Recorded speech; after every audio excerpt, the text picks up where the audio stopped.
Hi friends, সবাইকে জানাই শুভ সকাল, শুভ ভাতৃদ্বিতীয়া। তো এখন ভোর 3টে প্রায়। তো দেখো এখন মন্দিরে পুজো হচ্ছিল, মা পুজো করে নিয়েছে, বাচ্চাদের সব সুবাদানি বলে না সেটাই করেছিল। আর এখন বাকুড়ে ফটকাও ফাটানো হচ্ছিল প্রচুর।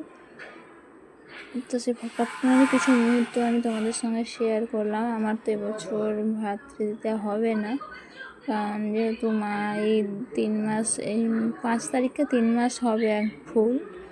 তো ভাইয়ের এখনও ওষুধ আছে, তাই এই বছর আমার ভাইফোঁটা দেওয়া হবে না। আমি কালকেই বাড়ি এসেছিলাম, কালকে রাত্রে কিছু ভিডিও আছে, সেগুলো এখন তোমাদের সঙ্গে শেয়ার করা হয়নি, তো সেগুলো পরে শেয়ার করব। এখন ভোরবেলার ভিডিওটা তোমাদের সঙ্গে শেয়ার করলাম।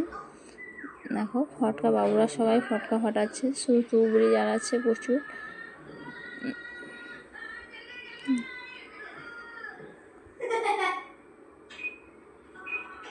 তো এখন 3টে থেকে প্রায় এখন 5:30, তো এখন অবধি চলছে, শেষ হয়নি ফটকা ফাটানো।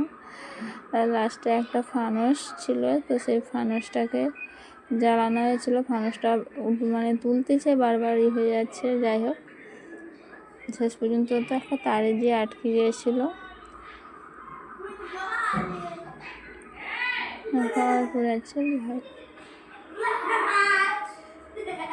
তারে দিয়ে আটকে গিয়েছিল উপরে, ওখানে একজন তাদের ছাদে। তো আমার ভাই ছাদে গিয়ে ছাড়িয়ে দিতে দেখো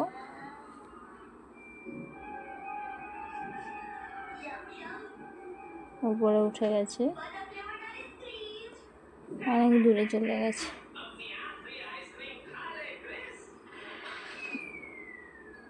তো আমাদের সকালে ভোরবেলার কিছু ভিডিও তোমাদের ভিডিওটা কেমন লাগলো, আর কে কে এরকমভাবে বাজি পুড়িয়েছো সেটা জানিও। Tata, bye bye. ভালো লাগলে ভিডিওটাতে লাইক করো। এখনকার মতো এখানেই স্টপ, এখনও ভাইফোঁটা বাকি আছে, খাওয়ার দাওয়ার হবে। টাটা।